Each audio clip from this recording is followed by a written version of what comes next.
The acronym for Dstar stands for Digital Smart Technology for Amateur Radio. Now, keep in mind, when Dstar came online, it was the first amateur-related digital system for amateur radio. Okay, System Fusion, DMR, even though the technology was out there, it wasn't applied to amateur radio. And the start of this, I'll go through the dates, but we're looking at approximately 15 years ago when Dstar first came onto the market. So hard to believe it's been that long. So anyway, okay, so to give you a bit of the history of where Dstar came from and how it was developed. Well, it was developed by the Japanese Amateur Radio League, similar to the ARRL or RAC here in Canada. They got together and said, well, you know, everything else in the world is going digital. And a lot of you may recall you used to have analog cell phones when cell phones first came out. You had analog television and that. And then all of a sudden, the television industry, we all went to Bell, you know, with the dishes, and we had Shaw and that. And you've got the digital television technology with widescreen TVs and everything.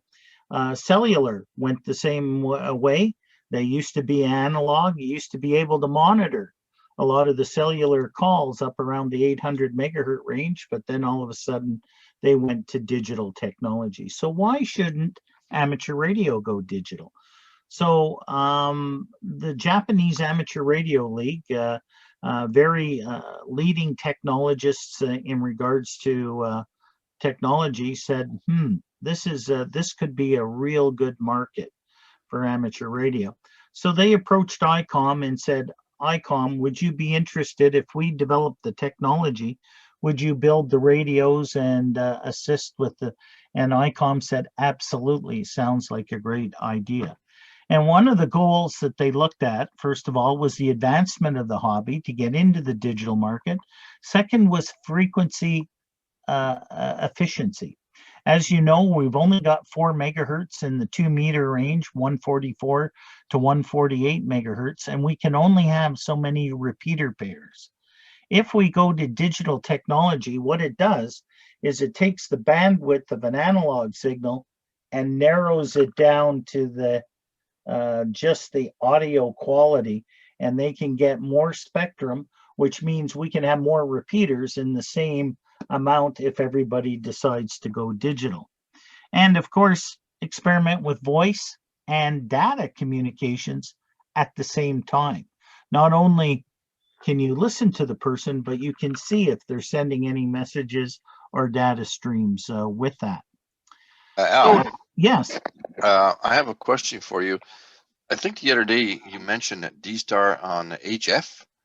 Yes. Ooh. And I'm going to cover that. Okay. All right. Perfect. So the history of Dstar in 1999. So this is 21 years ago or 22 years ago. It was funded by the Japanese government and administered by the JARL, the Japanese Amateur Radio League.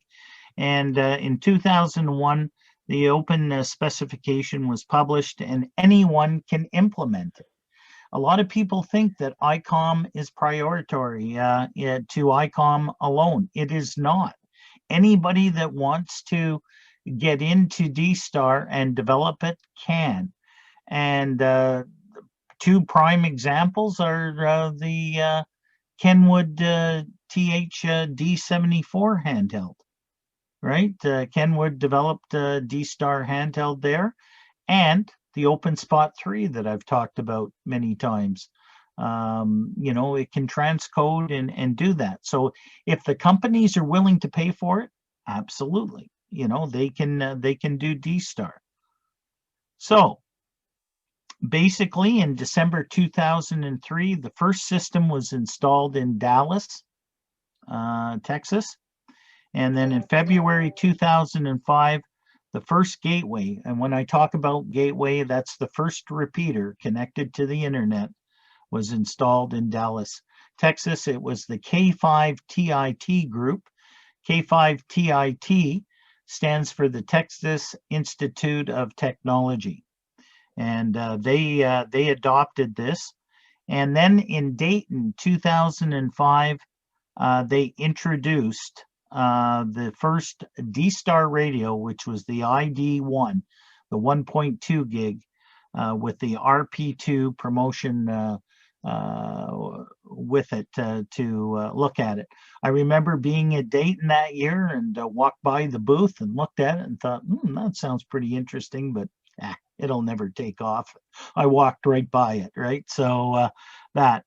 Additional systems and gateways were installed in New York City and at W1AW in Connecticut and that. Then in the spring of 2006, the introduction of the RP2000V and the RP4000V, the VHF and UHF repeaters, came on the market and were introduced at that time. And then a year later in Dayton, 2006, I walked by the same booth and looked, and I saw 48 people were registered on Dstar around the world, and 4 Dstar repeaters in the US, and thought, that'll never take off. That's interesting. We'll see what happens, right? And that was the first phase in the rapid growth begins of Dstar. But false rumors started to evade with Dstar. The first thing was, it's just another digital voice mode. It'll never take off. It's like P25 or like EDAX or something like that. It's only commercial used. I can't see amateurs ever using digital communications. Just unheard of. It wouldn't take off. Well, that's not true. Look at what's happening today. Dstar is just like Echolink or IRLP. Well, yeah, it's a linking mode, but we're not using analog. We're using digital communications to link around the world and that with it. And does it work? Absolutely. If you were on the Dstar net last night, we had Australia to all over North America and around the world attending. Dstar is priority to ICOM. You have to have an ICOM radio to run Dstar. Well, we know that's not true. Kenwood decided to go with Dstar. Yaesu sat there and say, no, we're not paying you ICOM to use your technology. We're going to develop our own. And thus System Fusion came out, right? A lot of others took on the commercial applications of technology. DMR took the DMR for Motorola, Moto Turbo, and brought it to the amateur market. The Chinese actually did that with TYTs and the other radios that they were able to bring into the market fairly cheaply. And then other networks like P25 and NextEdge, which is the NXDN, also took off in commercial aspect with it. Dstar won't last because of the priority ambi chip and that with it. Well, Dstar has lasted and probably is out there as the leading edge of the digital technology, and ICOM is developing radios today that definitely have the leading technology of all the other radios in the digital market. Dstar is very expensive. Well, this is true. When the Dstar radios first came out, to get a radio, you were $1,000. Absolutely, because there wasn't much. But it's like any other of the technology. Think 15 years ago, if you were to buy a flat screen TV, what you paid then and what you pay today for a flat screen TV. The prices in ICOM equipment have reduced, and the newer radios now that come out, they've got the ID5100 on sale, the the ID51 handhelds and that, and you can get them fairly available now and that with it. So the price has come down. Has it taken a while? Absolutely, but the price has come down. And Dstar is too complicated to use. And this was my argument with Dr. Dave, and said to him, geez, you know, like I'm having a hell of a time people to put in a PL tone of 156.7 to use some of our systems. How the heck am I going to teach them to program a Dstar radio? Well, Dave showed me a way, and it works. It takes a little bit of a learning curve. It's like anything else in amateur radio. You got to sit down, you got to read, you got to look at it. But once you get your head around it, it comes pretty quickly. So why is Dstar so interesting? Well, one is the spectral efficiency. It only uses 6.25 kilohertz emissions versus 15 kilohertz that we have on analog.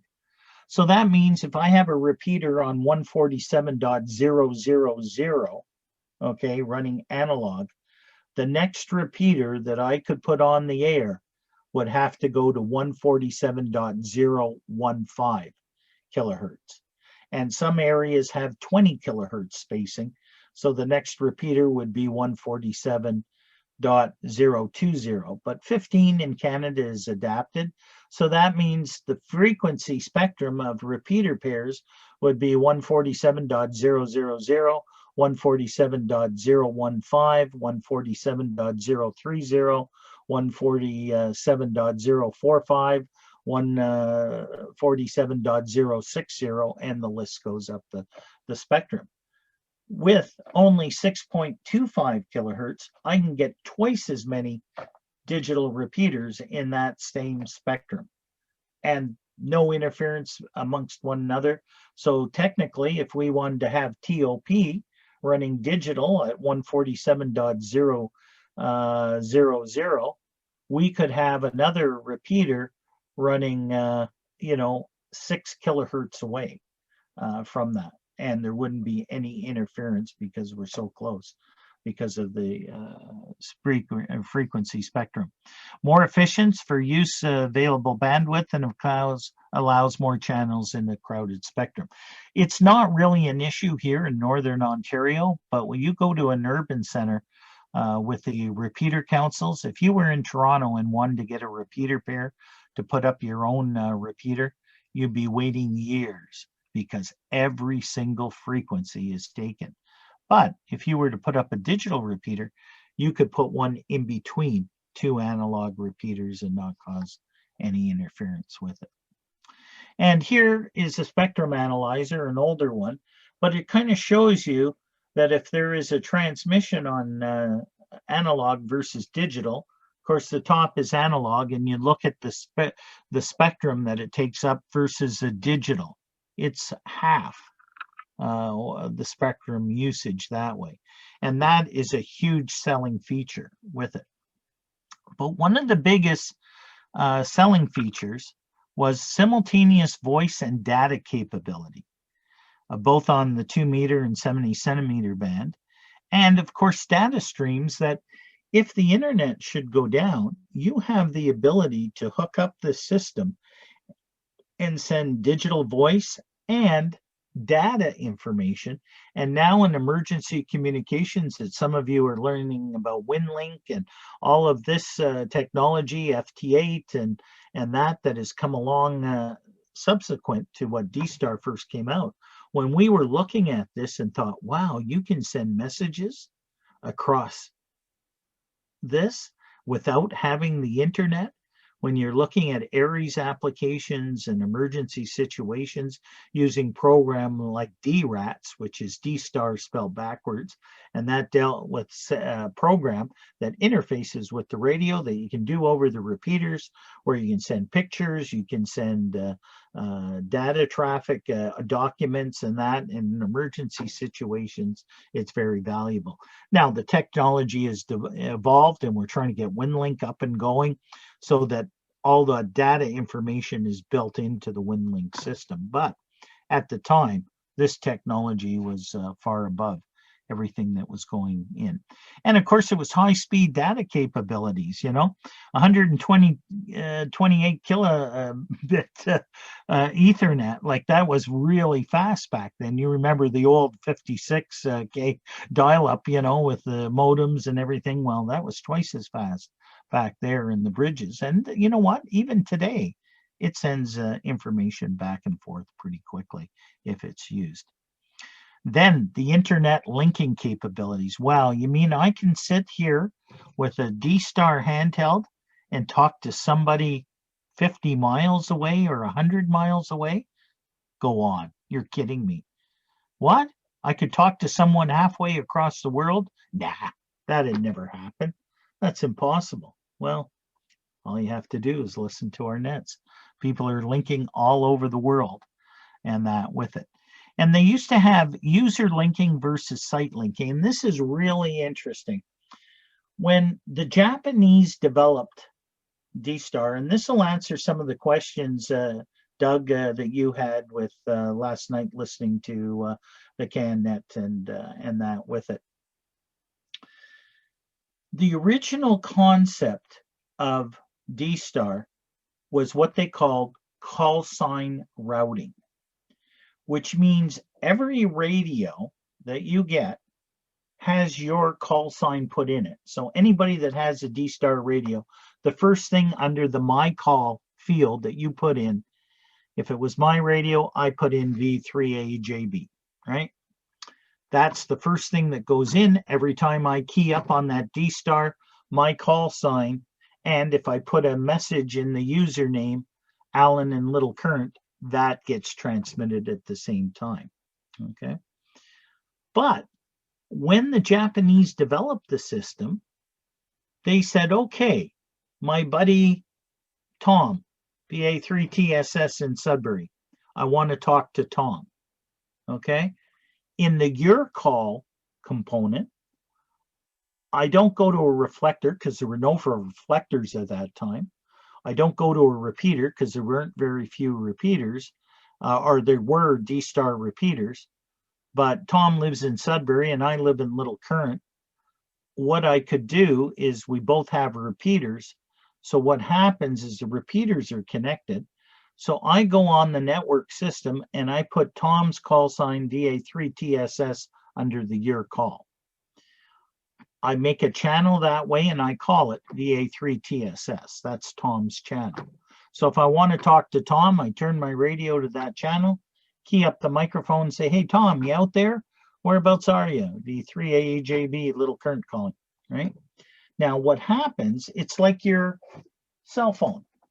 Everybody has a cell phone. They have a 10-digit number, your area code and 7-digit number, right? You know you can take your cell phone and go anywhere in the world.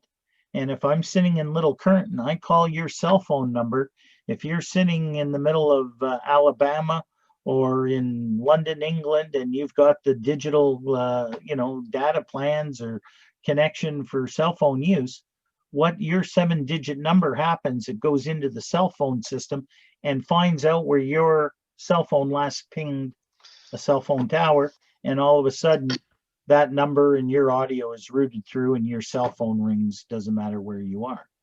Al, so, yes. How many call signs can you store in the radio? Is it the capability of the radio? Storage facility? Correct. So your 5100 has 1,000 memories. You could put 1,000 users in there. Okay, and you would add them through the call sign, or the name and the call sign?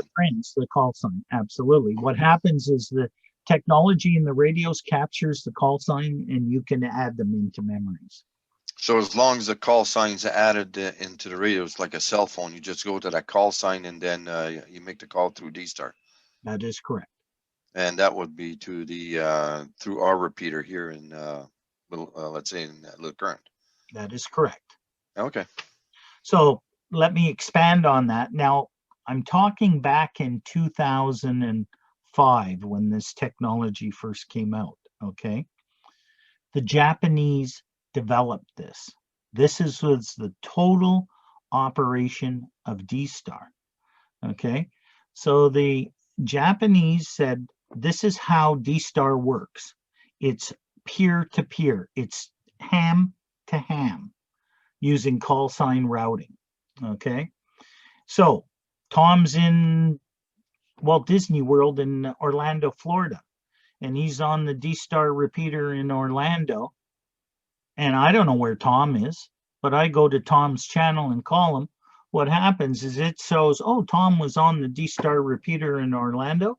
It routes the audio and comes out the Dstar repeater in Orlando. And if Tom has his radio on and he's driving around Orlando, he's going to hear me in Little Current and that. But Tom needs to put a channel in his radio called V3AJB. So he goes to V3AJB and talks on that channel, and it routes the audio through the Orlando repeater back to the Little Current RXR repeater. And that's how people started to communicate with it, all right? And it allows roaming, and that's the way the Japanese set it up. Everybody thought, wow, this is like having a ham radio that's like a cell phone capability and connecting communications that way. Well, as things turned around, the Americans, the K5TIT group, started to get involved. And they went to the Japanese and they said, this is pretty cool. We want to explore this. But did you ever think of linking repeaters together so that all the hams on one repeater and all the hams on the other repeater can all talk to one another? Or have you ever heard about servers? You know, you could have a computer sitting on bandwidth that we could call something like a reflector, that all these repeaters can connect to that and they can all talk to one another rather than one-to-one in call sign routing. Well, the Japanese stood by and said, well, why would you want to do that? We didn't develop the system to do that. Well, the Americans turned around and said, well, we're hams. We want to talk to everyone. We want to have the ability to communicate everybody on the system. Well, the Japanese said, sorry, we didn't develop it that way. You'll have to do call sign routing. The Americans didn't take that answer very lightly. And they said, well, guess what? We're going to develop Dstar, what you started, and we're going to add to it further. And they came out with a program called D+, which added to Dstar, but it did a plus to it. Okay, it added, so now we can link repeaters together and reflectors together. The Japanese sat back and said, whoa, that's pretty cool. How did you guys develop that? You know, and thus Dstar took off. Okay, and that. So to answer the question, Claude, the Dstar routing can still be used today. However, it's frowned upon. The reason being is that you have to have original ICOM G3 or G2 software running. What a lot of people have done is, like our additional digital repeater with Pi-Star, anybody that has a Pi-Star hotspot, you can run Dstar through it, but you can also run System Fusion and DMR and everything else through it too, right? The problem is the technology in the Pi-Star and the OpenSpot and some of the other areas, they don't allow for that call sign routing. All right, because we have Dstar repeaters up and operational that are not ICOM G3. So that's what happens. If you've got a G3 repeater and a G3 repeater, you can do call sign routing. If I've got an MMDVM Pi-Star Dstar repeater and a G3 repeater, we can't do call sign routing. So this is why the REF, XRF, and DCS reflector systems, and that's the standard operation of Dstar today. So that's how the technology has evolved and changed, and part of it that way. It gets a little complicated, but I mean, it works very well, but originally, and that. And then what happened as Dstar evolved, the Americans needed you to be registered. You had to register your call sign on a G2 or a G3 Dstar repeater so that your routing and to use any of the technology, like I think a lot of you know, one of the first devices that came out was the DV dongle and DVAP and those type of devices. You had to be registered on Dstar to be approved and to work it. It's like getting your 7-digit DMR number now, right? If you're going to use DMR and that. Well, the Canadians and the British and the Australians got together and said, well, it's nice to register, but the Americans are kind of controlling the Dstar system. And if I get in conflict with the Americans, with one swipe of a keystroke, they can wipe me off the Dstar system. And now I spent all this money on Dstar equipment and I can't use the technology. So the Canadians and the British and the American or the Australians came together, and people like Jonathan Naylor and Andy Taylor and some of the gurus, Ramesh Dahami and that they got together and they said, guess what? We're going to take the American D plus system and we're going to make D extra. And that is another operational system that is applied so that now we're not only using REF reflectors under the US root system, we now have XRF and DCS reflector systems that, guess what? You don't have to be registered on it. So we can't kick you off the system. You're going to be able to use that system. And thus things evolved and developed that way with it. So that's Al, how, yes. what's the difference between then being registered with Dstar and not being registered with Dstar? Okay. What's the advantage? What's the advantage? The advantage is if you're going to use a hotspot and you want to get on the US root system, or you want to take your phone and use an application like Peanut or DroidStar or any other remote device, be able to use the Dstar system. If you're not registered, you're not going to be able to do that. It's not going to recognize you, and it's going to say, Claude KJ7NFO, I don't know who you are, so guess what? You're not allowed in. And you go to use one of the hotspots, or you use one of those apps or something, it's going to say not accepted, not allowed. So that's the benefit of registering. And everybody that's connected to the RXR system, that, you know, you got Dstar, you were registered. You only have to be registered through one system. And we have remained true to ICOM and to the JARL and the US root system, so that you can, if you're registered on RXR, doesn't matter where you're registered in the world, as long as you're only registered once, any application that you go to do to Dstar, you're going to be accepted. So it doesn't matter if you're using a DMR or Wires X, once you're registered, you're registered. Well, I'm talking Dstar. I'm not talking DMR, and I'm not talking System Fusion. I'm only talking Dstar here, Claude. So you have to go, if you want to use DMR and System Fusion, you need to get a 7-digit DMR code number through radioid.net. It's a total separate registration, and you have to have a copy of your license certificate to send in and be acknowledged that you're a valid amateur. Okay, with that, it gets a little complicated, but ask the questions. This is how you learn with it. So the selling feature on Dstar back then, a lot of you are familiar with digital communications right now, was analog versus Dstar.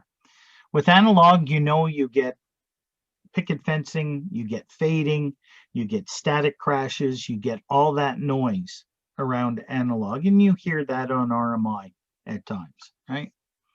So I came up with these two wave files back then, where you've got an amateur, he's in his car, he's got his Dstar radio which has the capability of FM and digital.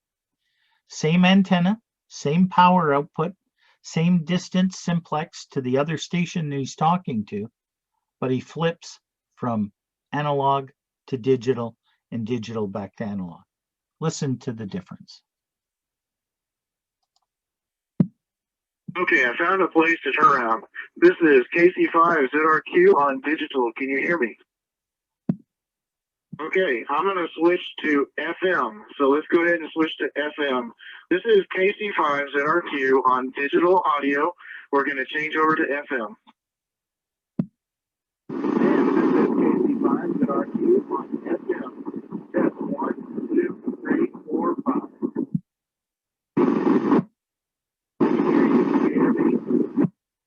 Roger, Roger, can you hear? Okay, what did that sound like when I was on FM? Could you hear me okay? Really, I mean, I could hear you, and you really weren't all that noisy. You were just real quiet. So that was a little wave file on the difference between FM, analog, and digital.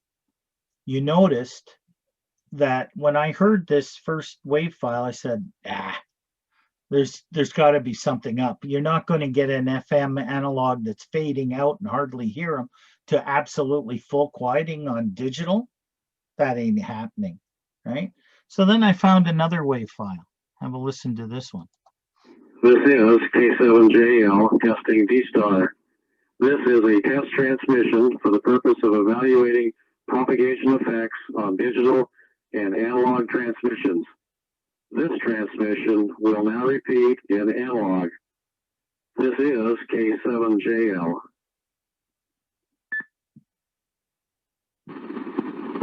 This is K7JL testing. This is a test transmission for the purpose of evaluating propagation effects on digital and analog transmissions. This is So same power, same antenna, same radio. The only thing that changed was he flipped the button from analog to digital and that. And I'm sitting here thinking 15 years ago, this is BS. There's no way in the world we could do that. So I thought one morning I called my good friend Bill, V3BEK, who I knew at the time also had a Dstar radio. And what we did is we set up a simplex from Little Current to Sudbury, from Bill's house to my house. We both had Dstar radios. So we did a test from antenna to antenna simplex, like we did the other morning on the simplex test. And we ran 5.2 simplex in analog. And this is what it sounded like. All right, good morning to you, Bill. V3BEK, this is V3AJB testing on 146.52 simplex from Little Current to Sudbury. How copy? V3BEK, V3AJB. V3AJB, V3BK, and Sudbury coming back. Just opening the squelch here, Al, and but perfectly copyable. Over. So that was between Bill and I. Now my voice is being recorded right in the shack. I'm not going through the radio, so you're hearing me fairly clear, but I need you to listen to Bill's transmission.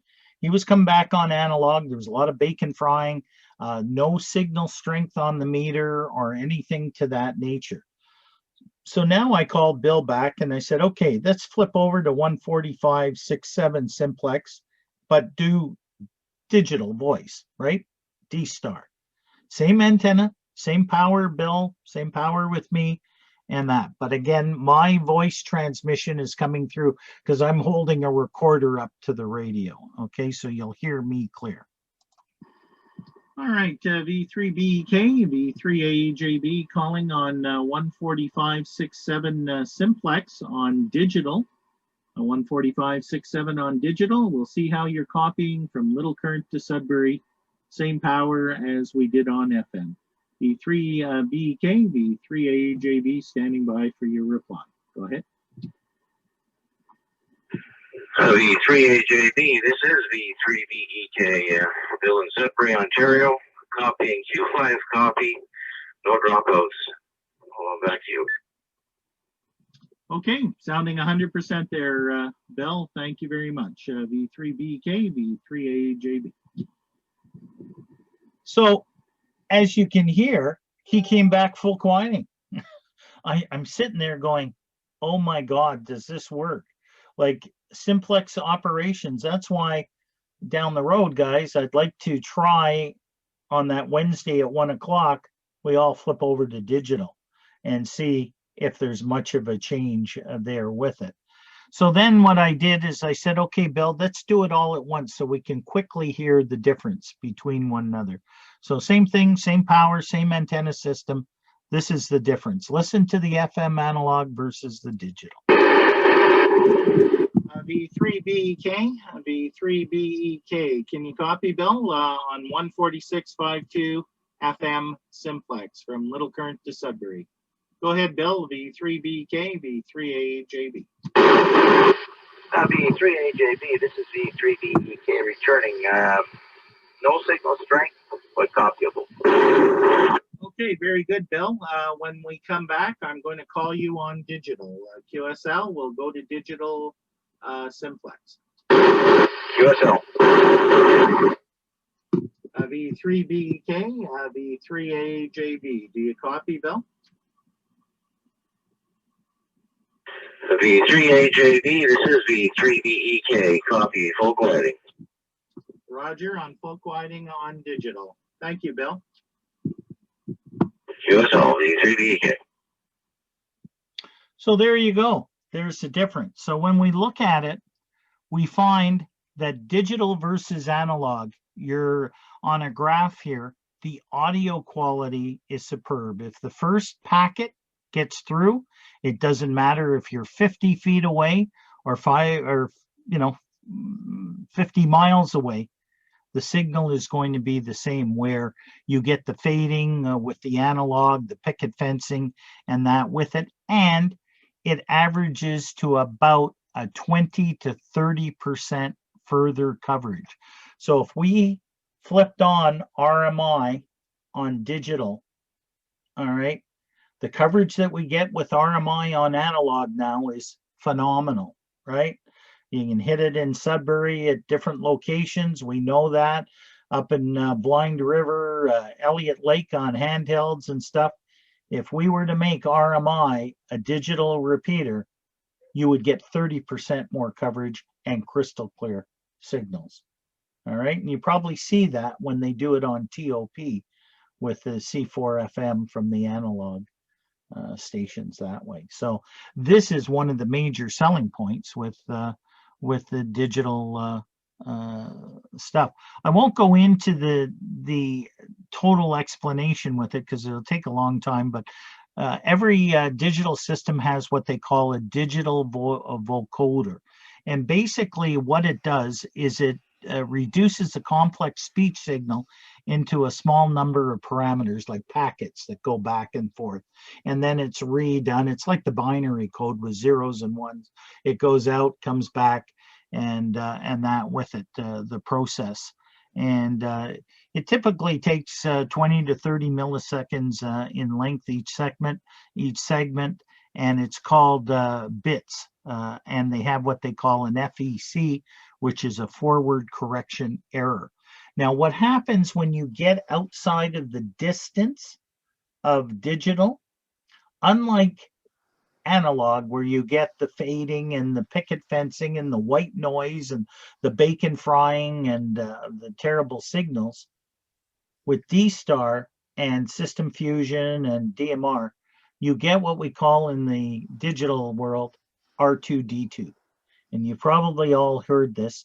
And how I can relate that, if any of you got a digital satellite dish at home, whether it's Bell or Shaw, and it's a snowstorm, and you're watching TV, all of a sudden your picture freezes and you got little squares that come up that are there, and all of a sudden the audio starts to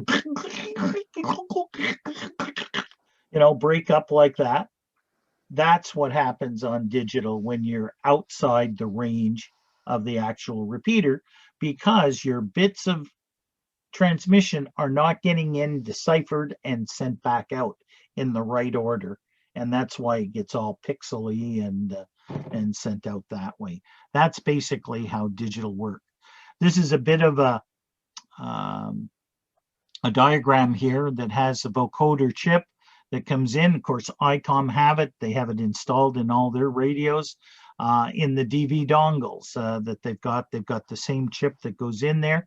Kenwood bought that chip and installed it in the D74 handheld so that they could use the same technology with it that way. So it goes in, switches it around, deciphers it, and then sends it back out, and vice versa.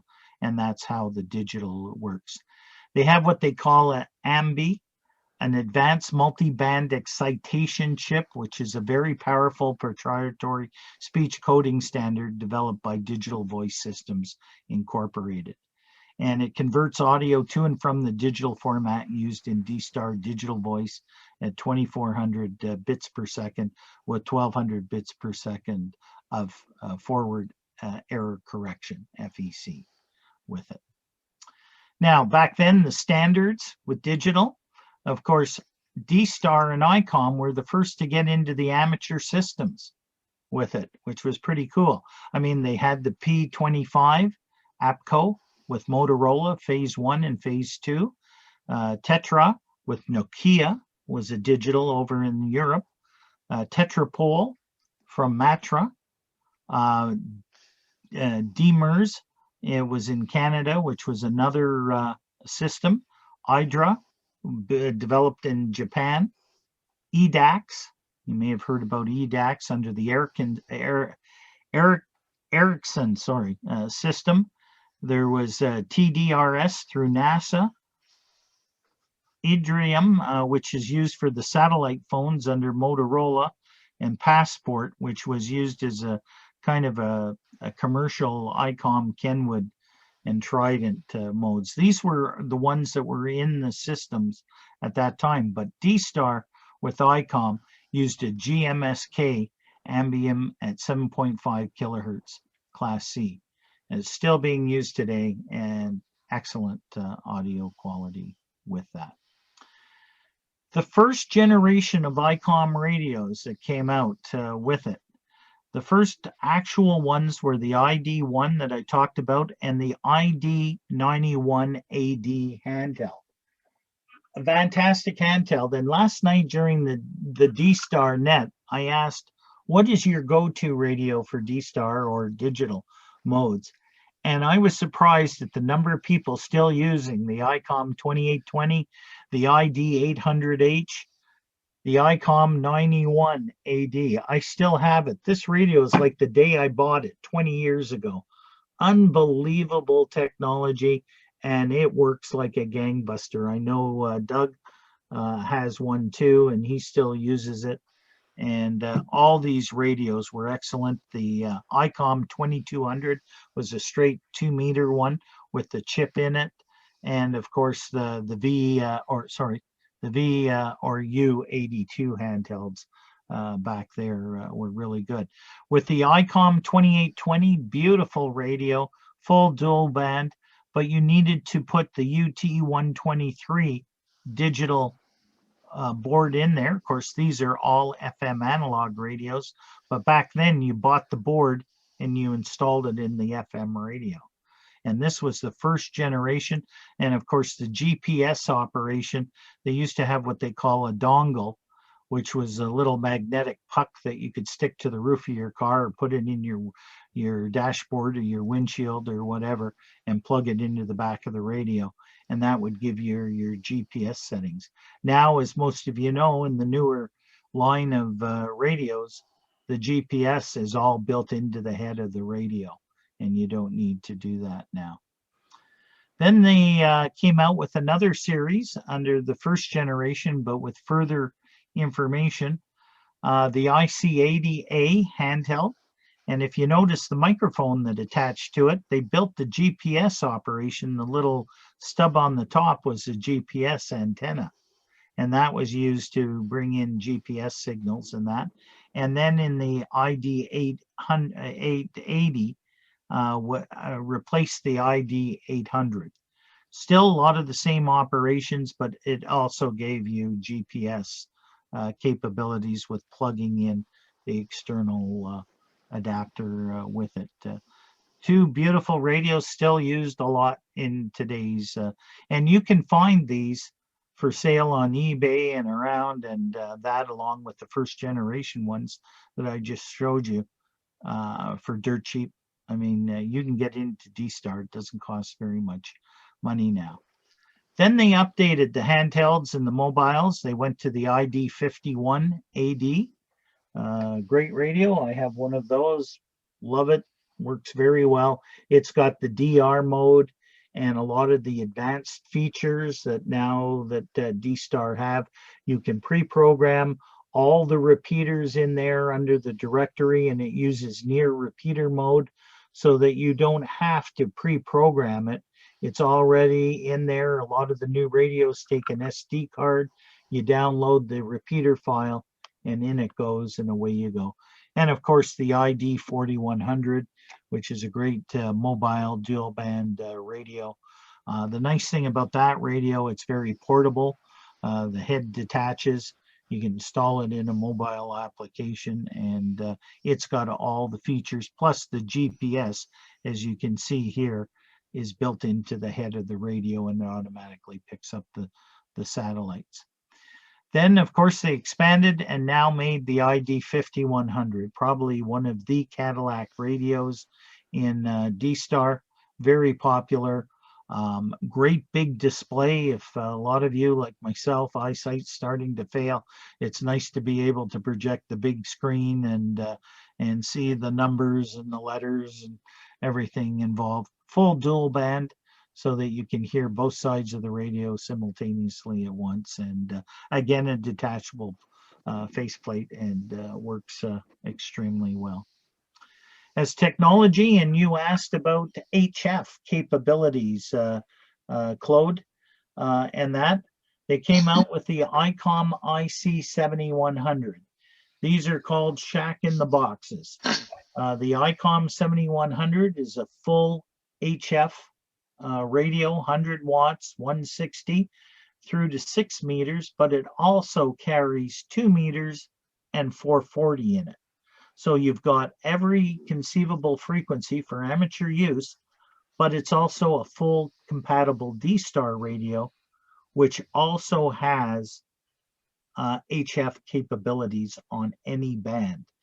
And I have worked HF Dstar, and I've talked to people in Texas, out in Saskatchewan, and it's like talking simplex on digital, crystal clear coming in, and you're not using repeaters, you're not using reflectors, you're not using hotspots, you're going actually radio to radio, bouncing your signal off the ionosphere using digital technology in Dstar, and the signal is crystal clear as long as that first packet gets in there.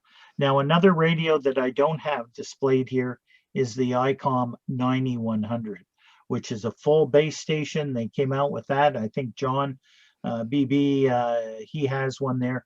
Beautiful radio, does all the HF and will do HF capabilities. The bottom radio is the brand new ICOM 9700. It's a tri-bander. It does 2 meters, 440 and 1.2 gig. It's full Dstar capabilities with it too. 100 watts, all modes, so you can do sideband, data, communications, everything. It's the sister to the ICOM 7300. And what a lot of people are doing is they're getting this radio and the 7300, and they're marrying them up as they call them the twins, and looks very, very impressive in a shack. Great radio. I have one sitting here, and it's I'll tell you, I love it. It's what I run all the nets on, whether it's analog or Dstar. Beautiful radio indeed. Not cheap, mind you, but very nice radio. And then they came out with the brand new ICOM 705, which is a Dstar. The neat thing about this radio, it's a shack in the box, again, 160 through 440. but it's a QRP rig. QRP with the Q signal stands for low power. So it's a 5-watt output radio, but it is portable. And the nice thing about it, if you look at my little square, if you're seeing my, the battery that comes off the ID51 or the 31 handheld, this battery here goes on the back of the 705. All right, 5 watts output on this rig here. Unbelievable. So they're using it for QRP. Now, if you plug in a 12-volt power supply, it will give you 10 watts out. Okay, it'll double the power with it. But off the battery, and you can have 2 or 3 of these batteries kicking around. One goes dead, you plop the other one on, and they're using this. They make a knapsack that you can put it in, or people are putting it in to-go kits, and they're working the world on 5 watts on digital or on HF, upper sideband, lower sideband, does everything. It's a beautiful radio. It has all the features that the 73 and the 7900 have. It's a great radio, and a lot of people checked into the nets using 705s there indeed. So the technology in Dstar is rapidly evolving. Now the new handheld that they have is the ICOM ID52A. It has not been released yet. It's going to replace the 51 with a larger screen. It's going to have a color screen with it. The audio capabilities are going to be much better with it, and there's a lot of the digital terminal technology that is built into this particular radio. Phenomenal. I can't wait till it comes out and that, but that's my compulsive behavior that we talked about yesterday on the round table. But anyway, the problem that they're having is there's a chip that is being manufactured, and I'm not sure if it's in Japan or in California or where it is, but it's being delayed because of the COVID-19. So as soon as the stuff is back ordered and released, they're going to be releasing this handheld. So it'll be exciting to learn about that. All right, the DV protocol. I'm just going to quickly go through this and wrap things up here a bit, but synchronization. So what happens is when you key up, the nice thing about digital radio is when you install your call sign, unlike FM that people kerchunk all the time on the repeater, you don't know who the hell's doing it unless you've got Janice with the squeaky microphone or that, but anybody else, you have an idea. You don't have an idea. But on Dstar, guess what? You key up briefly, I capture you, or anybody can capture you, because your call sign is also being transmitted. And it's packets of data that go along with it. And this is kind of a diagram that shows that. So you got the bit synchronization, 64 bits, 15 are the frame sync. Then you've got a flag 1, flag 2, and a flag 3, the radio ID technology, and then the correction error rate that goes out with it. And that. So what it looks like, and when you set up the programming for it, you have my call, which is V3AJB, and then what is your call going to be? And I'll explain this in a second. CQ, CQ, CQ, which is the standard to talk to everyone. And I'm going in repeater 1, V3 RXRB, and out repeater 2, V3 RXRG for the gateway. And I'll explain that. So, and typical transmissions, you've got your radio header that keys up, and then you've got your data and speech capabilities. So how big is Dstar locally? Well, I did a bit of a count. There's about 30 of us in the Manitoulin Amateur Radio Club that have Dstar technology, so it warrants having the repeater operational. And we do have a lot of people locally that are on Dstar, and that would like to see more happen. But right now around the world, there's about 128,000 registered on the Gstar gateway.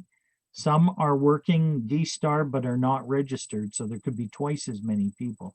But these are registered users right now. and 540 gateways. Those are Dstar original repeaters that are still on the network, and RXR is part of that network system. Just to give you some ideas on the growth, when we started talking about Dayton 2006, there were only 48 people registered on Dstar. A year later, 539, and almost 100 repeater systems deployed on 2 meters, 70 centimeters, and 1.2 gig. A year later, 3,253 and 190 repeaters. January 2009, 6,527 people. So you could see each year it was doubling in size. All right. And the number of systems going on the air and people being used. 9 months later, it went to 17,570. In the early, late 2000s, it really took off.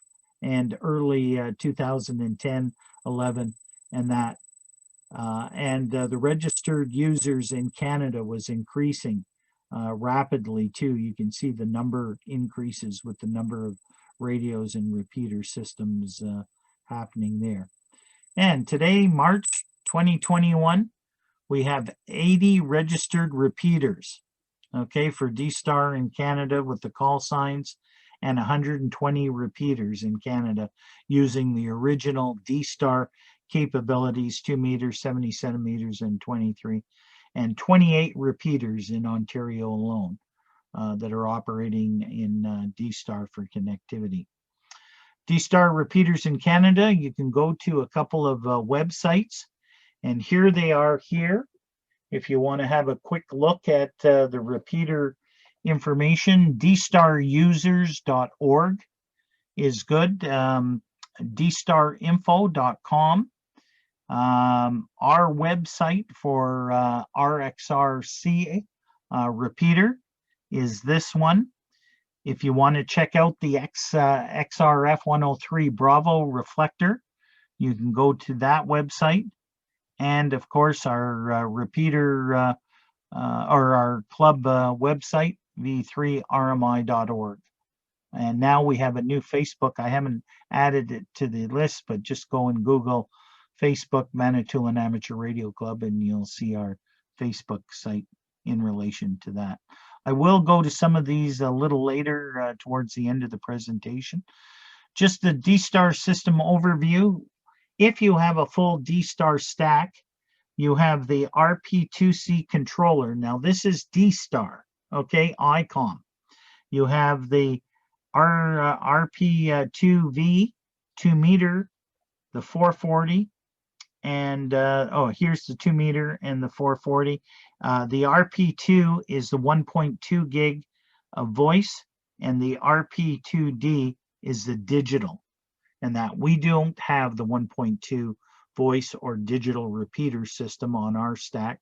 The reason being is, how many of you own a 1.2 gig radio, right? It just wouldn't get used. Well, a couple of us do, Tom, but you know, it just wouldn't get used. So you know, the cost of operating that system to the actual use. We've got 2 meters, we've got 440, so we have that capability.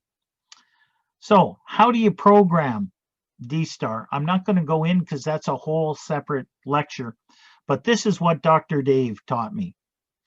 There are 4 fields to be programmed in a Dstar radio. You have your original frequency and your offset, of course, and your digital mode. But you have my call, your call, repeater 1, and repeater 2. These are 4 additional areas. The my call stays the same. That's your call sign that you put in your radio. You buy a Dstar radio, the first thing it asks you to do is put in your personal call sign to that radio to make that radio yours. Al? Yes. Do you still have to do that with a simplex when you're running simplex channels like you and Bill were doing? Absolutely. If you want your call sign to pop up, Bob and Elliott Lake. Yeah, if you don't, then it just leaves it blank. You don't know who's calling, right? Okay, thanks, Al. Yeah, you should be doing that. You should be putting my call in there. Then the your call is your destination call sign. Remember we talked about call sign routing, or repeater or reflector. Where do you want to go? That's what your call means. What do you want to do? Because whatever you program in that area tells the Dstar network system that Al, my call, V3AJB, wants to connect to XRF 103 Bravo. And how do you go about that? Repeater 1, repeater 2. Let me explain a little further. And this is what really hit home. And this is what Dr. Dave told me. He said, my call is your Industry Canada, or your Innovation Science Economic Development issued call sign. Goes in there. Your call is, who do you want to talk to? Okay, where do you want to go? All right, if you can get that in your mind under the your call. Do I want to talk to Tom, VA3TSS? Put his call sign in there. Do I want to talk to the gang on XRF 103 Bravo? I put that in there. Do I want to talk to everybody on the network on a net? Then I put CQ, CQ, CQ in there. Okay, but how do I go about it? Repeater 1, as Dr. Dave told me, goes into. I said, goes into? What the hell are you doing? He says, it's what it goes in at the local repeater. It goes in. So you want to go into it, you put V3RXRC for your repeater. Your signal from your radio goes into the repeater. Now, where do you want to go out of, or goes out of? Okay, it goes out of the repeater, and if you want to be local, then you put V3RXRC, and it only comes out on RXR. It doesn't go through the gateway or the network system through the internet. But if you put V3RXR space G for gateway, it now routes through the internet that's connected to the repeater at the hill and goes out through the router, out through the gateway system. And if you have CQ under your call, everybody on that net that checks in on every hotspot, every repeater, every reflector is going to hear your audio, and you're going to hear everybody else coming back. And that's how simple it is to program a Dstar radio. I have a question, Al. Yes, go ahead. Okay, for instance, let's say with time, I'm going to be able to go back to Mesa. And if I want to program my radio, I'll have to have my call, your call, and I'll have to have the local repeater 1 and 2 punched in as well. That is correct. So you find out if it's a 2 meter or a 440. Yeah. The standard A is 1.2 gig, B is UHF 440, and C is 2 meters. Okay, and I think the one in Mesa that we connected to and did a demo on there one morning was a UHF repeater, 440 repeater. 440, okay. Right. So I have to have that repeater programmed in. That is correct. Okay. So repeater 1 would be KJ7ABC space B for UHF, and K7ABC space G for gateway.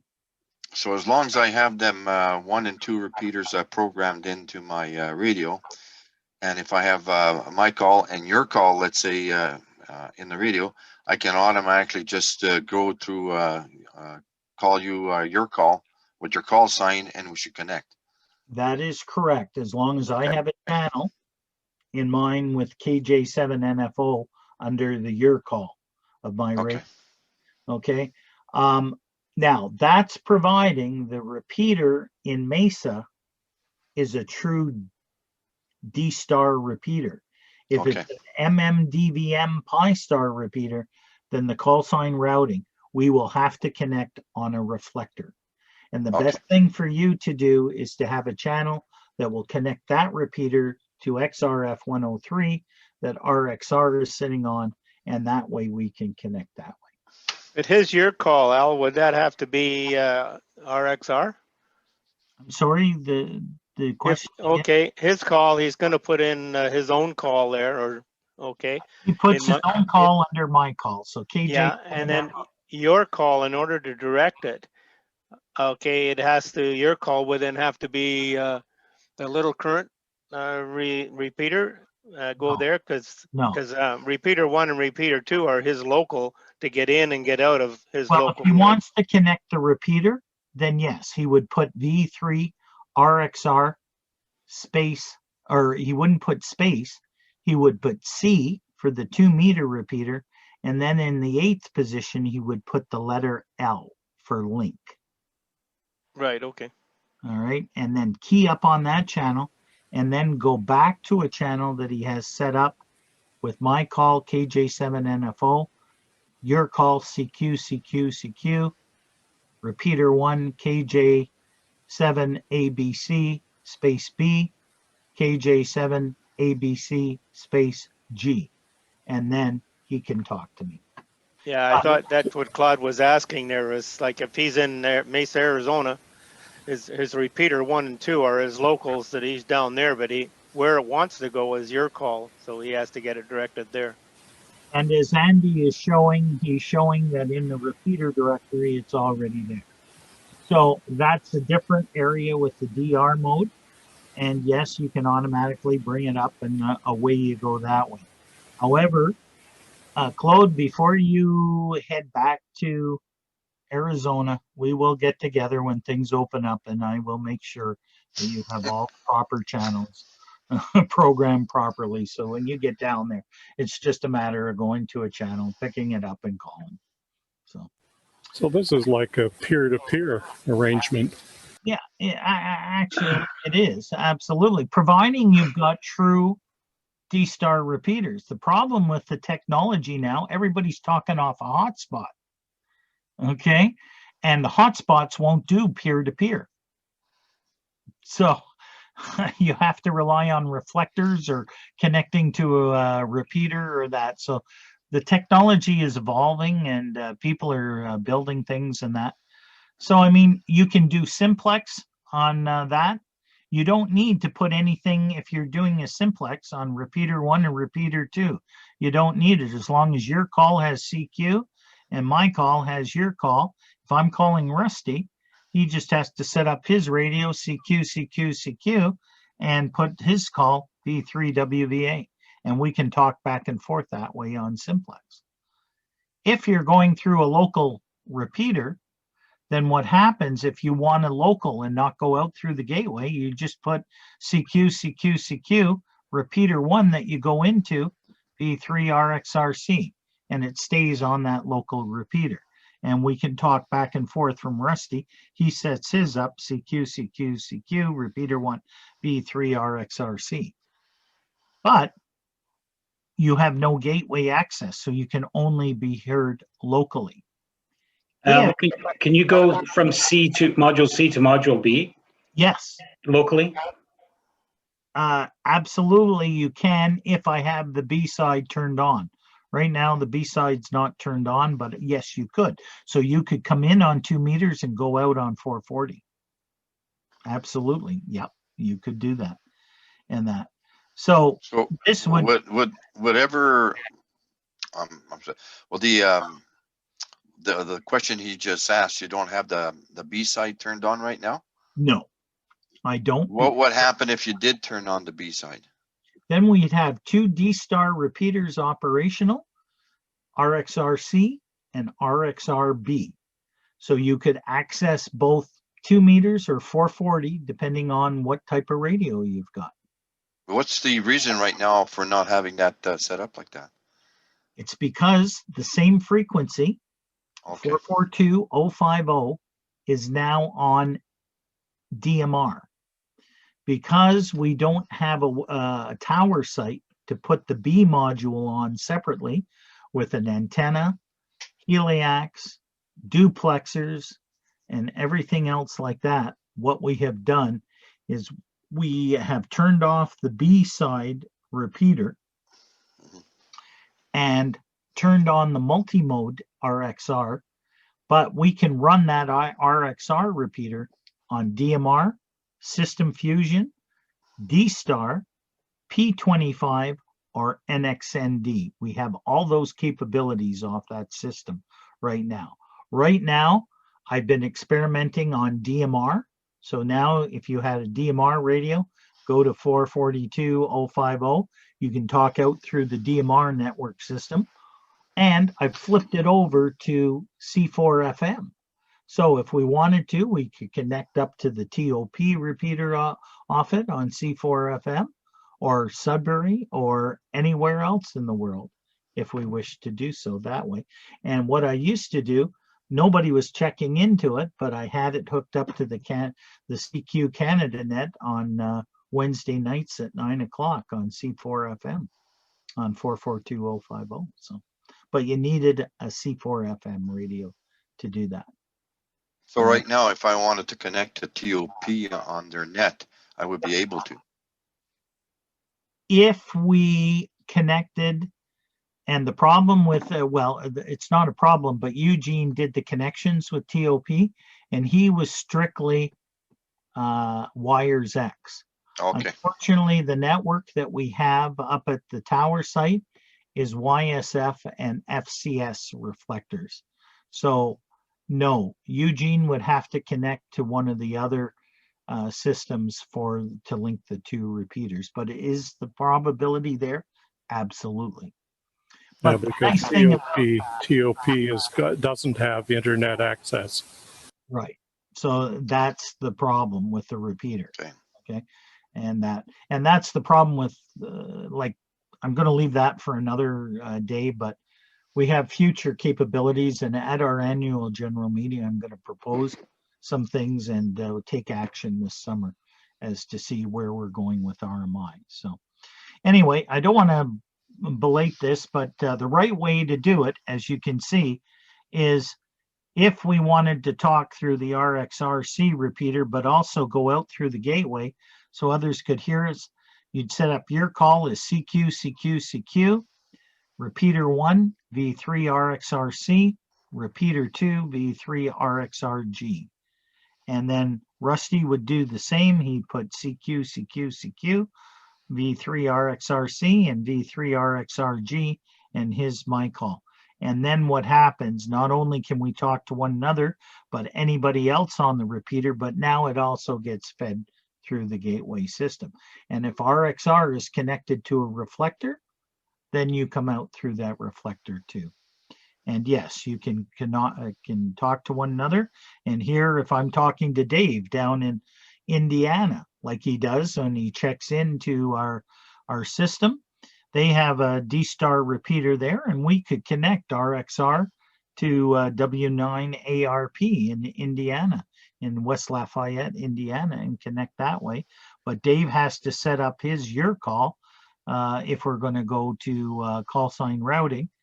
I have to set up my radio to put W9DF under your call, use V3RXRC, V3RXRG, and my call is V3AJB. Dave's radio would need my call sign, V3AJB, and his local repeater, W9ARPB and W9ARPG, and his call sign in his my call, W9DF. And now, yes, it goes into his repeater, goes through the gateway, comes back out to RXR, and now we can talk to one another in that regard. So that's the way it works that way. So you can set up different channels for all the different programs. You're going to have to think ahead. Otherwise, you're going to be trying to program this on the fly, which might not work. Exactly. And what I propose down the road for those interested in Dstar programming, I'll do another workshop just on programming and show you with the RT system software and manually how to make all of this work. Like this is sign me up. Yeah, this is a whole separate 2-hour presentation on programming alone and that. So just 4 things to remember. Your call sign, it will never change. It'll always stay your call sign. My radio will always stay V3AJB unless I want to change it to another call sign that I own, like my 2-letter call, V3 Echo Mike. I could set up a Dstar radio with that. But Echo Mike needs to be registered on the Dstar network, right? So you have to remember that. Al, Yes. if I have 2 registered call signs, Yes, sir. one from the US and one from Canada, can I Correct. put the both call sign in my ID 51 as registered? Absolutely. So when you get your Canadian call sign, when you pass your test, we will register you on RXR. Doesn't matter what repeater. You already got KJ7NFO registered on RXR. I will now register your Canadian call sign on RXR. And in your radio, you have the capability up to 6 different call signs to put in there. Okay. All you do is when you're in Canada, you switch it to your Canadian call sign.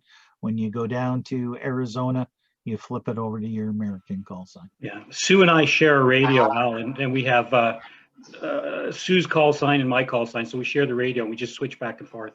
Absolutely. I've done that with you, Jeff. I've done the same thing with Lou and Jeff also, too. When you see Jeff come on the radio on Dstar, he's Lou, LDY all the time, but that's fine. I know that, so it's not an issue. But you have the ability to flip things, and that's why they put it in there, in case couples or sons and daughters or whoever else in your family is using your radio can put their call sign in there too. So under the your call, the UR, CQ is used for mostly all contacts. It's the call sign of the particular station you want to call, whether it's V3BEK, V3WVA, W9DF, whoever you want to call. That's what you put in there. If it's a repeater call sign, then you put the repeater call sign in there. And if it's a special call, like a reflector, you put that in there. And that's how it works. And then when you have a reflector, as everyone knows, excuse me, you can have multiple repeaters connected to one reflector. And thus last night on the CanNet, the Canadian Dstar net, we had over 50 repeaters connected and almost 75 hotspots around the world connected to the system at the same time. And then you have reflector linking, where you can link one reflector to another and you use the form. But I'm not going to get into that today, but this just shows you where you can connect reflectors and the repeater to a bunch of reflectors and that with it. And then you have unlinking. The U is the command for unlinking with that. DV dongle. All right, everybody's aware, and a lot of you do have DV dongles out there. Great device. What it does is basically, this is what it looks like. It's a blue little device developed by a gentleman by the name of Robin Cutshaw, AA4RC. He devised this, and that AMBI chip is built into this little device. It plugs in through a USB port of your computer or laptop or desktop, and what it actually does is it converts your computer into a DV radio. And the people that use it all the time is Maureen. There, she's holding up her dongle, and Vic, KBU. Vic also has a dongle, and so does Bill. Bill's been using his dongle recently to check into the net, and Janice has got hers there. So very popular, $200 roughly to purchase it. And it works extremely. I have not used my dongle in quite a long time. I know that sounds like a personal problem, but. Well, there you go. We won't go. You should get that checked out, Rusty. That's a whole different Zoom. That's a different presentation. Yeah. Anyway. So it works very well. Use your dongle. Yeah. And it's a great way to introduce, if you're not interested in buying a Dstar radio, but want to join us on the nets and be part of the program for a $200 investment, or maybe you can buy Rusty's if he's not using it. So There you go. Anyway, I just want to give you a little history on the RXR system. In November 2008, Dave and Krista attended Manitoulin Island on their Thanksgiving weekend in a snowstorm, and drove all the way up from Indiana. And Dave and Krista donated our first Dstar system to the Manitoulin Club. They came up with the controller and a brand new 2-meter repeater, and they donated it to the club. And ever since then, we thank them, and I can't thank them enough. That's what got the Manitoulin group involved in amateur radio. We didn't have much money back then, and he was very generous to get us started so that we could connect and that with it. And it was wonderful. And that repeater is still in operation today, some 2008 to 2021, and it's been operational ever since. 25 watts. We were up on the hill, up at the top, and you can see it here. We had an old computer. We had a Linksys router. This is the repeater system, and the duplexers were down below. At the time, we had the internet connection from MSD computers, and it worked wonderful. We were all over the world on that repeater, working great. Little close-up of it. Here is the Linksys router that we had, the controller itself, and the actual repeater. And this is the case that it was in. And worked very well. Worked for numerous years up there and ran independently, different from RXR, or excuse me, RMI. We're on a frequency of 145.310 on 2 meters with a negative split, and works very well. Then we got the new RXR Dstar stack back in, not sure the actual date, I'd have to look it up, but I think 2011, 2012, we received a Lions Club donation back there for $5,600. And we were able to expand and add to what Dave and Krista gave us. We bought a UHF Dstar repeater, and we bought the new preamps and the filters, both for the 2-meter, the 440 side, and now we have a full Dstar 2-meter and 440, and we ran both repeaters. But what we were eventually finding, everybody hung out on the 2-meter side. Very rarely did people go over to the 440 side repeater. Everybody was doing the nets on 2 meters and doing rag chewing on 2 meters. So that's why we eventually switched it over on the UHF side. It's still sitting up in the rack up there, but it's not plugged in. We've got it plugged into our multi-digital repeater, which is a taped repeater system. And this is what, if you were to go up to the RXR website today, this is what our stack looks like. We have our repeater running there. You don't see the router. The router is in behind, strapped on one of the shelves there.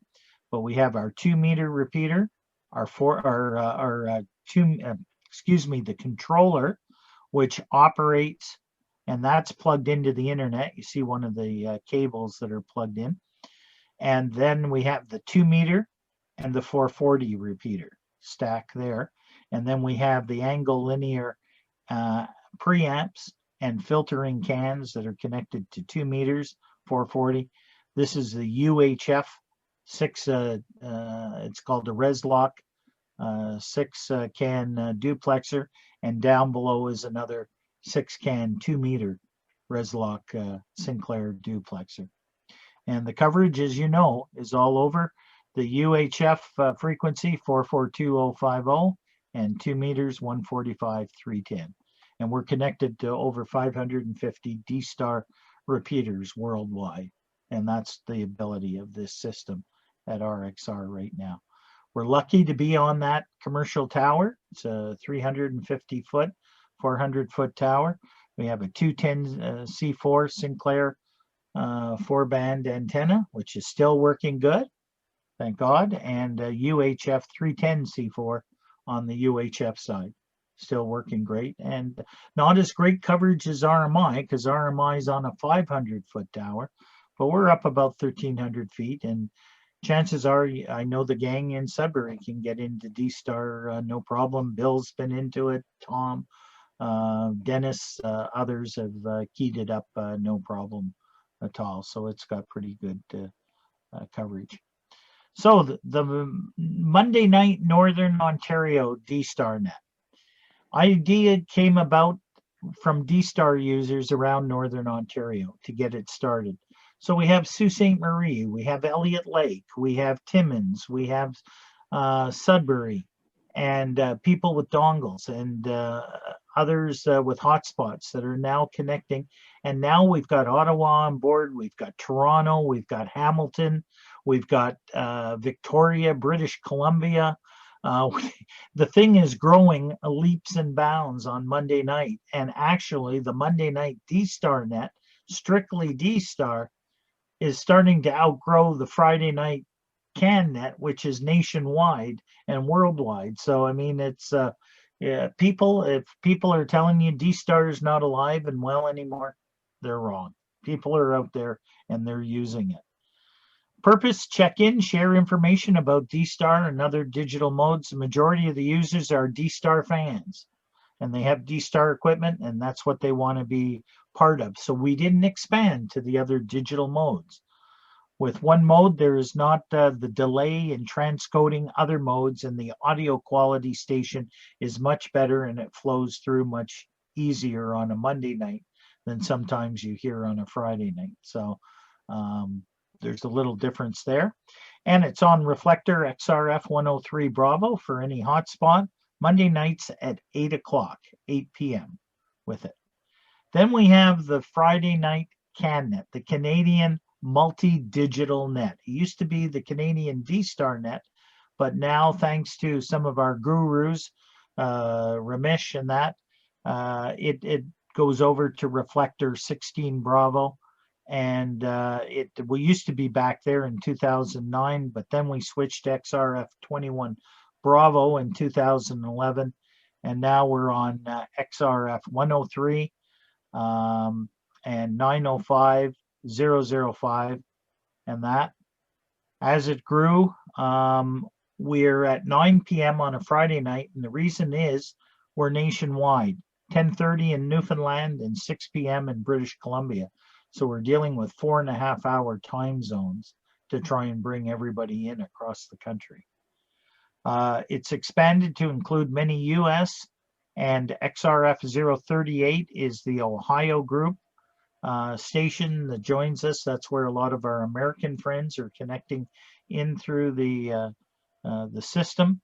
And Australian, we get a lot of Australian stations that connect on Monday night. Or Friday night on the CanNet.